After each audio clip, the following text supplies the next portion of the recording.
دعوت قرآن سنت اپنی یہ پہچان ہے، دعوت قرآن سنت اپنی یہ پہچان ہے۔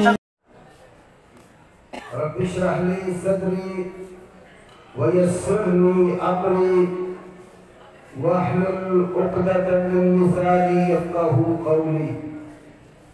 اللہم صل علی محمد وعلی آل محمد کما صلیت علی ابراہیم وعلی آل ابراہیم انک حمید مجید۔ اللہم بارک علی محمد وعلی آل محمد کما بارکت علی ابراہیم وعلی آل ابراہیم انک حمید مجید۔ قابل احترام علماء کرام، طلباء اور سامعین محترم، کافی دیر سے آپ علماء کرام کے بیانات سماعت فرما رہے ہیں اور زیادہ تر حصہ اس کا نبی کریم صلی اللہ علیہ وسلم کے جان نثاروں پر، ان کی عزت، حرمت، مقام اور شان پر گزر چکا ہے۔ اسی سلسلے میں اپنے مختصر سے وقت میں حصہ ڈالتے ہوئے یہ بات عرض کرتا ہوں کہ صحابہ کرام رضوان اللہ علیہم اجمعین کی شان میں گستاخی کرنے والے لوگ یہ بڑی پلاننگ کے ساتھ عرصہ دراز سے کام جاری ہے،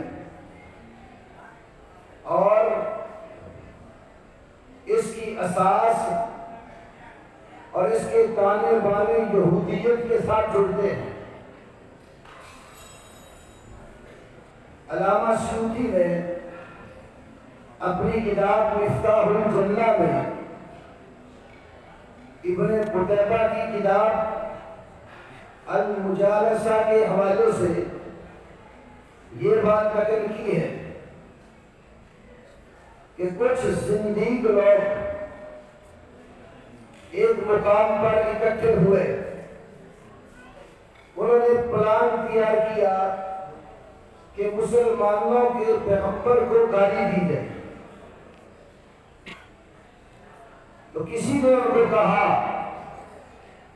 مسلمانوں کو پیغمبر کو گالی نہ دینا، مسلمان تمہیں زندہ نہیں چھوڑیں گے۔ اور یہ بات حقیقت ہے، مسلمان اپنی جگہ پر اتنا ہی بد عمل کیوں نہ ہو، وہ رسول پاک صلی اللہ علیہ وسلم کی عزت اور حرمت پر کٹ کرنے کو تیار ہو جاتا ہے۔ تو پھر کسی شخص نے کہا یہ مثل مشہور ہے، اگر تم نے اپنے پڑوسی کو تنگ کرنا ہو تو اس کے کتے کو ضرب لگا کر علیحدہ ہو جاؤ، اس سے اس پڑوسی کو تکلیف ہوگی۔ یہ مثال دے کر کہا گیا اگر تم مسلمانوں کے پیغمبر کو گالی نہیں دے سکتے تو پیغمبر کے صحابہ کو گالیاں دو۔ اور یہ جو اس سال بالخصوص کھلے عام تبرہ بازی کی گئی بعض افراد کی طرف سے، یہ تبرہ بازی کا سلسلہ بھی سب سے پہلے جس شخص نے شروع کیا وہ بھی اصلاً یہودی تھا اور اسلام کا لبادہ اوڑھ کر مسلمانوں میں گھس گیا تھا۔ ہسٹری اور رجال کی کتب جسے عبداللہ ابن سبا کا نام لیتی ہے، دشمنان صحابہ کی کتب میں سے عبداللہ مامدانی کی کتاب تنقیح المقال فی علم الرجال، حسن بن موسیٰ نوبختی کی کتاب الفرق، اور سعد القومی کی کتاب مقالات و فرق، ان کے اندر یہ بات موجود ہے کہ اول من اظہر الطعن والبراء، سب سے پہلے صحابہ کرام پر طعن و تشنیع اور تبرہ بازی کا جس شخص نے دروازہ کھولا وہ عبداللہ بن سبا تھا۔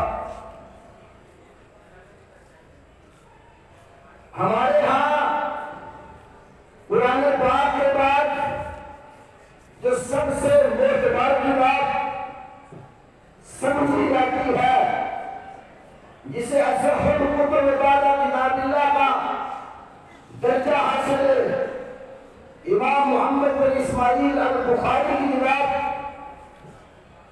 الجامع الصحیح، جو عرف عام میں صحیح بخاری کے نام سے معروف ہے۔ صحیح بخاری میں امام بخاری رحمہ اللہ کتاب و استطابت المرتدین میں ایک مختصر سی روایت آئی کہ اُتِیَ علی بزنادقہ فَأَحْرَقَهُمْ بِالنَّارِ، سیدنا علی رضی اللہ تعالی عنہ کے پاس کچھ زندیق لائے گئے تو حضرت علی نے ان کو آگ میں جلا دیا۔ کون تھے یہ زنادقہ؟ حافظ ابن حجر اسقلانی نے فتح الباری شرح صحیح بخاری میں، علامہ بدر الدین عینی میں عمدۃ القاری شرح صحیح بخاری میں، اور امام ابن ملقن میں التوضیح شرح صحیح بخاری میں اسی حدیث کی شرح میں ذکر کیا ہے، وہ سوائی پارٹی تھی۔ اور ابن حجر فتح الباری میں امام ابو طاہر المخلص کی کتاب سے ایک روایت لاتے جس کو انہوں نے خود حسن قرار دیا، اور امام ابو طاہر کی یہ کتاب آج ایک نسخہ 4 جلدوں میں المخلصیات کے نام پر، دوسرا نسخہ ایک ضخیم جلد میں الفوائد المنتقات کے نام پر طبع ہو چکی ہے۔ اس کے اندر یہ روایت ہے سیدنا علی رضی اللہ تعالی عنہ کو پتا چلا کہ کوفہ کی جس جامعہ مسجد میں وہ خطبہ دیا کرتے تھے اس کے آس پاس کچھ لوگ ایسے ہیں جو حضرت علی کا نام لے کر کفر و الحاد پھیلا رہے ہیں، علی رضی اللہ تعالیٰ عنہ کو اپنا رب خالق رازق اور مالک مان رہے ہیں۔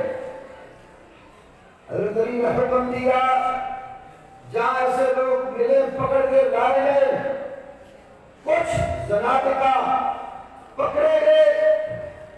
حضرت علی نے جب ان سے پوچھا بھائی تم لوگ کیا کہتے ہو تو انہوں نے کہا انت ربنا وخالقنا ورازقنا، علی تو ہمارا رب ہے، تو ہمارا خالق ہے، تو ہمارا روزی رساں ہے۔ حضرت علی نے فرمایا اللہ کے بندو، میں رب نہیں ہوں بلکہ میں تو انا عبد مثلکم آکل کما تاکلون واشرب کما تشربون، میں تمہاری طرح اللہ کا بندہ ہوں، جیسے تم کھاتے ہو ویسے میں کھاتا ہوں، جیسے تم پیتے ہو ویسے میں پیتا ہوں۔ کھانے اور پینے والا رب کیسے ہو سکتا؟ وہ تو خود حاجت مند ہے، جو خود حاجت مند ہو وہ حاجت روا کیسے ہوگا؟ اس کو خود مشکل لائق ہوتی ہے، جسے خود مشکلات لائق ہو مشکل کشا کیسے ہوگا؟ حضرت علی نے سمجھایا لیکن وہ قوم نہیں مانی، دعویٰ حب علی کا تھا، لیکن حضرت علی کی بات نہیں مانتے تھے، سازش کی تھی۔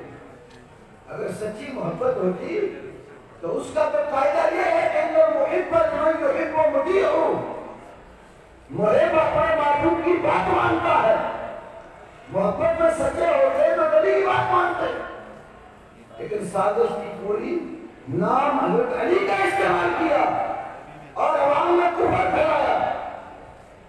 حضرت علی نے چھوڑ دیا، اگلے دن پھر پکڑ کر لائے گئے، پھر یہی بات سمجھائی، انہوں نے بھی اپنی وہی بات رکھی، پھر چھوڑ دیا، تیسرے دن پھر پکڑ کر لائے گئے، حضرت علی نے پھر یہ نقطہ سمجھایا، وہ پھر بھی نہیں مانے، اپنی اسی بات پر اڑے رہے۔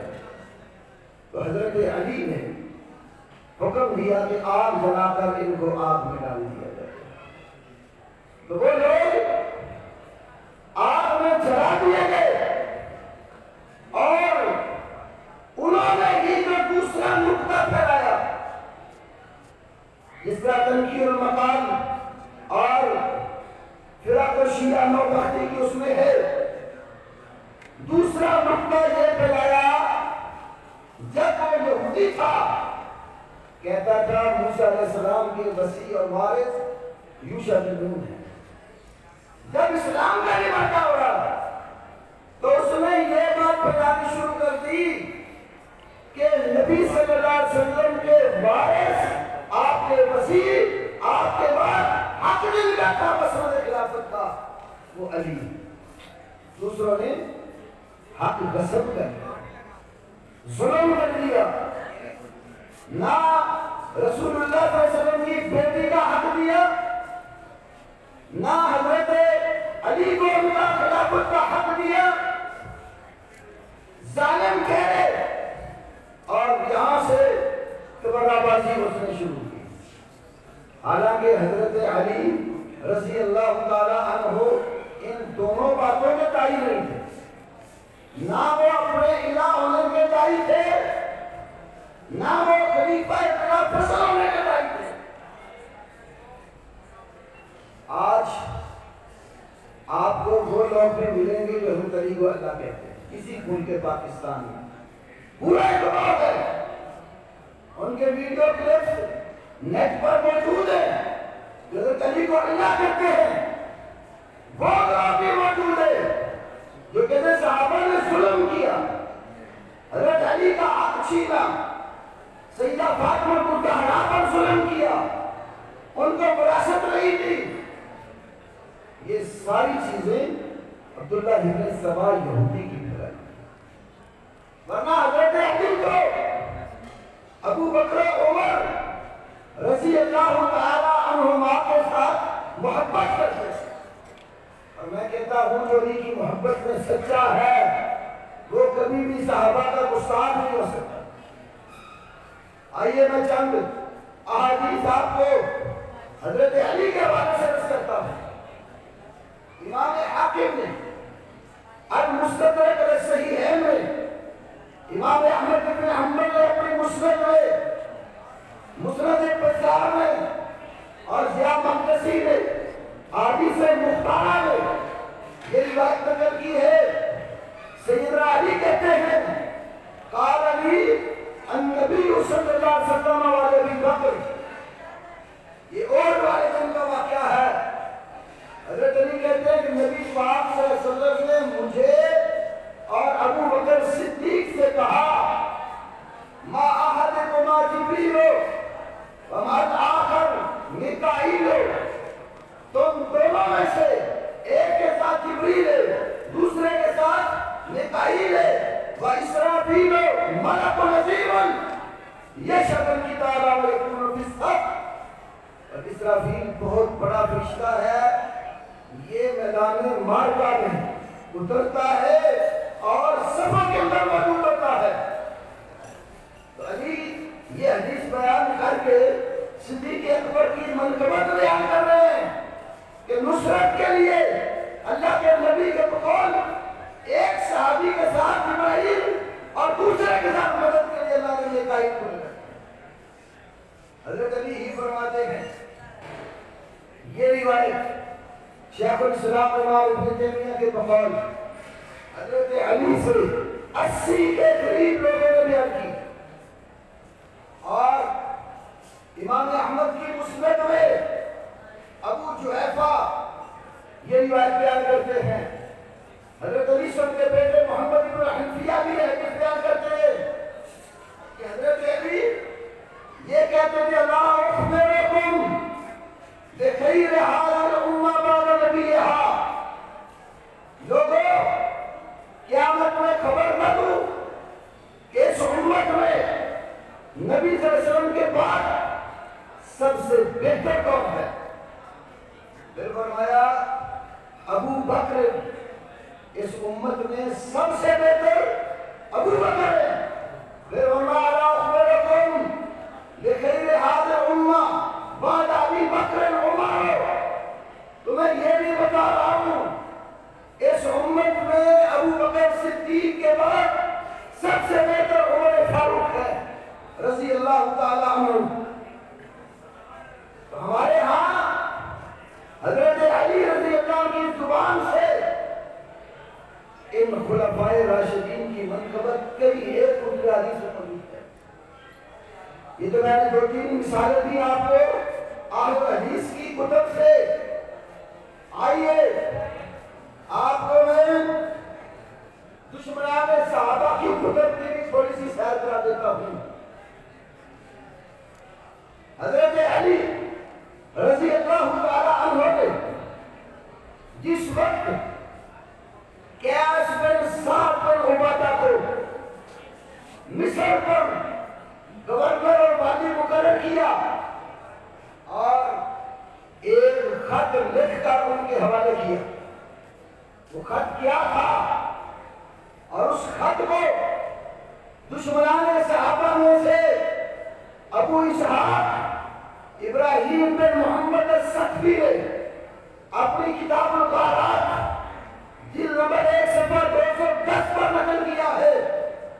یہ ان کا 3ری صدی ہجری کا بہت بڑا ایک محقق اور محدث ہے ابو اسحاق ابراہیم بن محمد السقفی، وہ کتاب الغارات میں لکھتا ہے حضرت علی نے خط لکھا بسم اللہ الرحمن الرحیم، یہ خط اللہ رحمان رحیم کے نام سے ہے، من عبداللہ علی امیر المؤمنین الى من بلغہ کتابی ھذا من المسلمین، یہ خط اللہ کے بندے امیر المومنین علی کی طرف سے ہے ہر اس شخص کے نام جو مسلمان ہے، ہر مسلم کے نام یہ خط ہے۔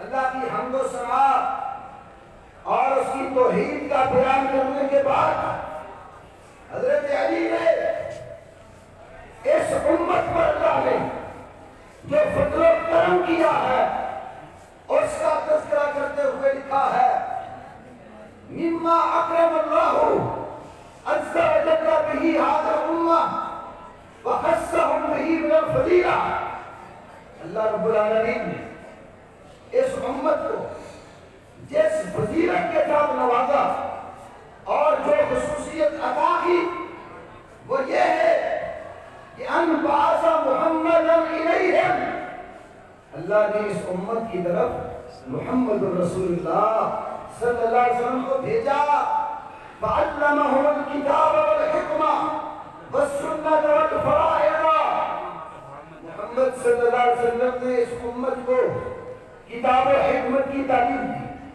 ان کو سنت سکھائی، ان کو فرائض سکھائے، وَأَدَّبَهُمْ لِكَيْ مَا يَحْتَدُوا، ان کو ادب سکھایا تاکہ ہدایت یافتہ بن جائے، وَجَمَعَهُمْ لِكَيْ مَا لَا يَتَفَرَّقُوا، ان کو ایک پلیٹ فارم پر اکٹھا کر دیا تاکہ یہ تفرقہ بازی کا شکار نہ ہو، وَزَكَّاهُمْ لِكَيْ مَا يَتَطَهَّرُوا، اللہ کے پیغمبر نے اس امت کا تزکیہ اور تصفیہ کیا، گناہوں سے نکال کر طہارت اور پاکیزگی والے راستے پہ قائم کیا، کفر سے نکال کر، شرک سے نکال کر، معصیت سے نکال کر فسق سے نکال کر توحید اور سنت جیسی شاہراہ عظیم پر قائم کیا۔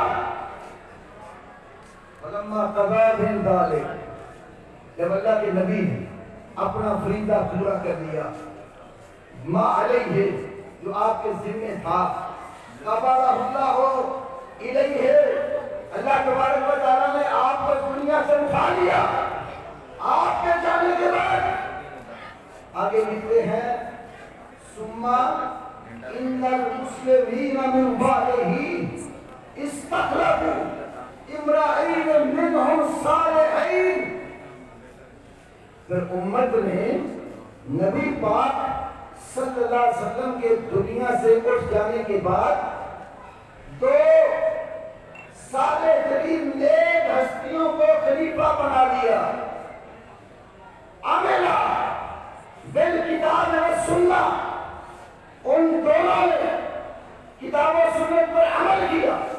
واقعہ السیرت، انہوں نے اپنے سیرت اور کردار اور کریکٹر کو حسین ترین بنایا ہے۔ ولم یتعدی یا السنہ، انہوں نے سنت رسول سے تجاوز نہیں کیا۔ ثم توفاہم اللہ، پھر اللہ تعالیٰ نے ان دونوں کو فوت کر دیا۔ فرحمہم اللہ، اللہ کی رحمتیں ان دونوں پر نازل۔ دیکھیے حضرت علی کا کیا اعتقاد ہے۔ ایک بات اس خط سے یہ معلوم ہے، حضرت علی خلافت و امامت کو منسوس نہیں سمجھتے تھے۔ آج ایک قوم نے اپنا نظریہ بگاڑا، اور دوسرے لفظوں میں یہ کہتا ہوں، نبوت کے لیے چور دروازے کھولے۔ پہلے کبھی ہم کتب میں پڑھا کرتے تھے، باقر مجلسی نے اپنی کتاب حیات القلوب تیسری جلد صفحہ نمبر 6 پر لکھا، مرتبہ امامت بالاتر از مرتبہ پیغمبری است، امامت کا رتبہ پیغمبری کے رتبے سے اونچا ہے۔ کبھی یہ باتیں کتابوں میں تھیں، اور اس سال کھلے عام مجالس میں اور سڑکوں پر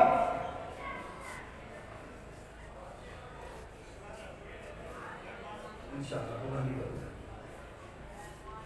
10 منٹ ہے، مجالس میں اور کھلے عام سڑکوں پر اپنے اس نظریے کا اظہار کر دیا کہ ہمارے نزدیک علی نبیوں سے بھی اونچے۔ تو حضرت علی کی امامت کا نظریہ ان کے ہاں اصول دین میں سے ہے۔ مسلمانوں کے اسلام کے 5 ارکان ہیں، شہادتین کا اقرار، نماز، روزہ، حج اور زکات۔ دشمنان صحابہ کے ہاں 5 ہی ارکان ہیں، توحید، عدل، نبوت، امامت، قیامت۔ یہ امامت کا نظریہ ارکان اسلام میں رکھا ہے، اور کہتے ہیں اللہ جس کو امام بنائے وہی امام ہوتا ہے۔ لیکن حضرت علی یہ نظریہ دے رہے ہیں، یہ امامت اور خلافت کا انعقاد مسلمان خود کرتے ہیں۔ نہج البلاغہ میں حضرت علی کا خطبہ موجود ہے، جسے ان کے ہاں بڑا تقدس حاصل ہے۔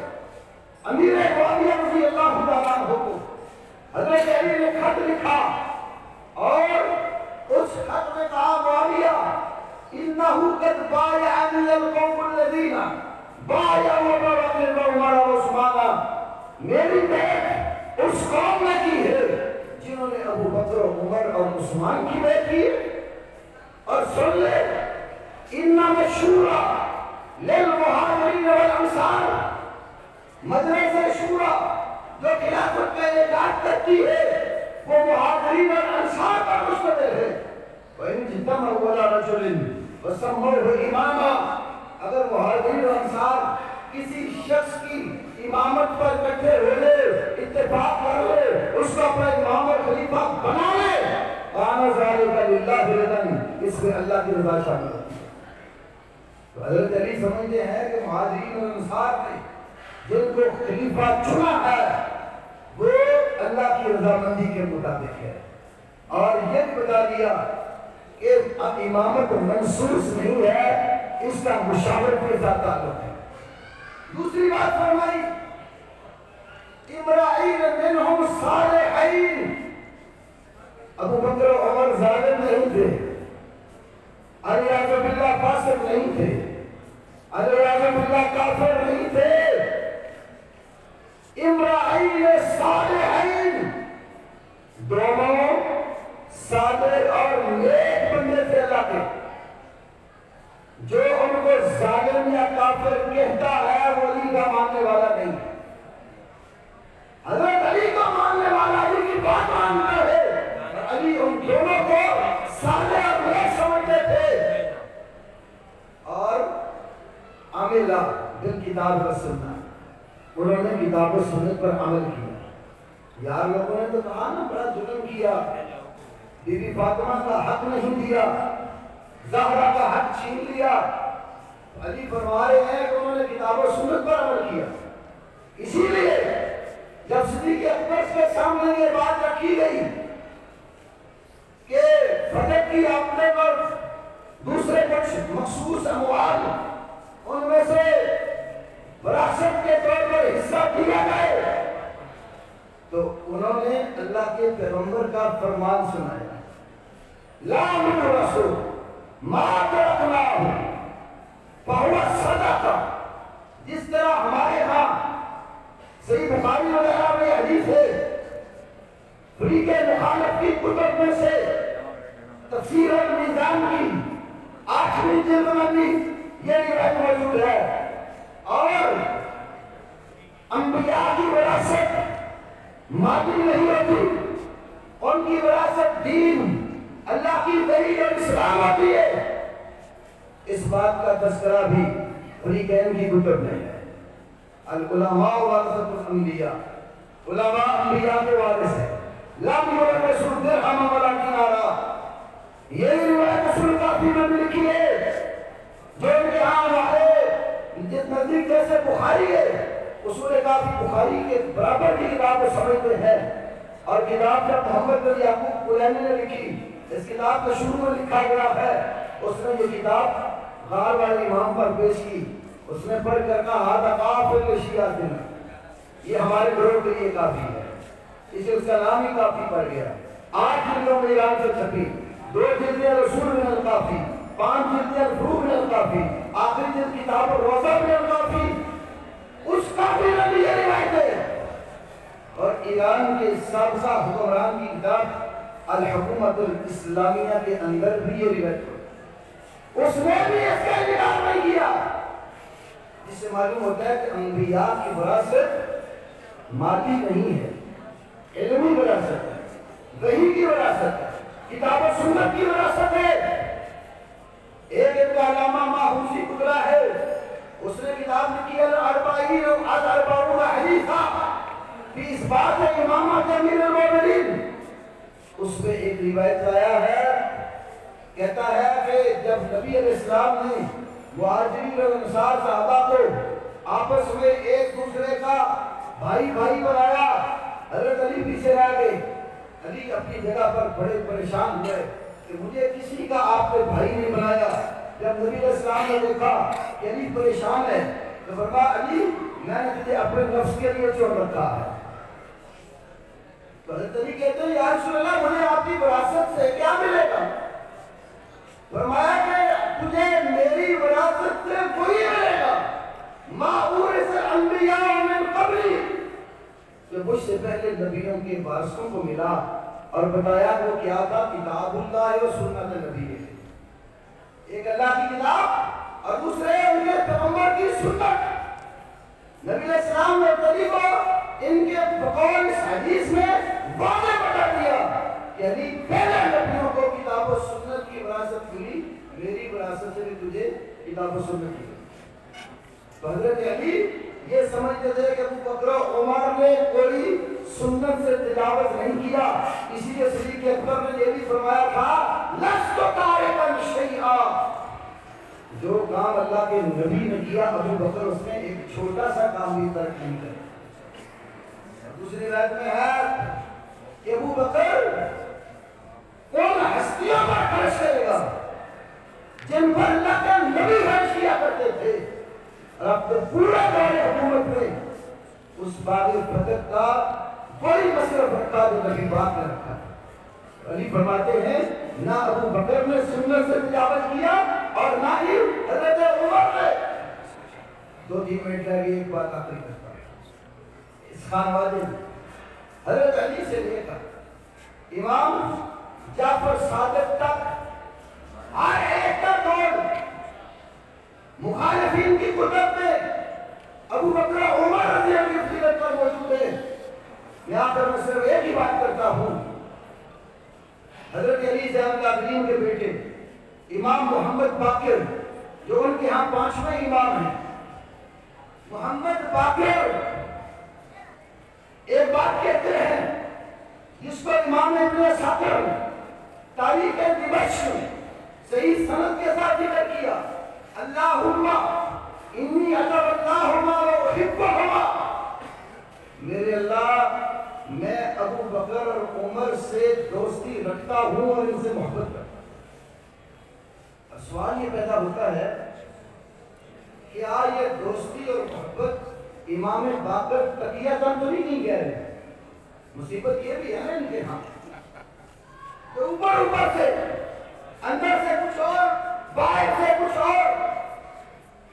کیونکہ تقیہ کے بارے میں رسول کافی میں لکھا ہے التقیہ من دینی ومن دین آبائی لا دین لمن لا تقیہ لا. علیہ باللہ کہتے ہیں امام جعفر صادق نے فرمایا تقیہ میرا اور میرے باپ دادے کا دین ہے اور جو تقیہ نہیں کرتا اس کا کوئی دین نہیں. تو امام باقر نے وضاحت کیا کہ ان کان فی نفسی غیر هذا فلا نالتنی شفاعت محمد یوم القیامہ. لوگوں سن لو میں ابو بکر و عمر سے محبت کرتا ہوں. اگر میرے دل میں اس کے علاوہ کوئی اور بات ہو قیامت والے دن مجھے محمد کریم کی سفارش نصیب. جن اماموں کو معصوم مانتے ہو کبھی ان اماموں کا نظریہ بھی مان لو تو بڑی بات ہے. اتفاق ہو جائے گا، اختلاف ختم ہو جائے گا.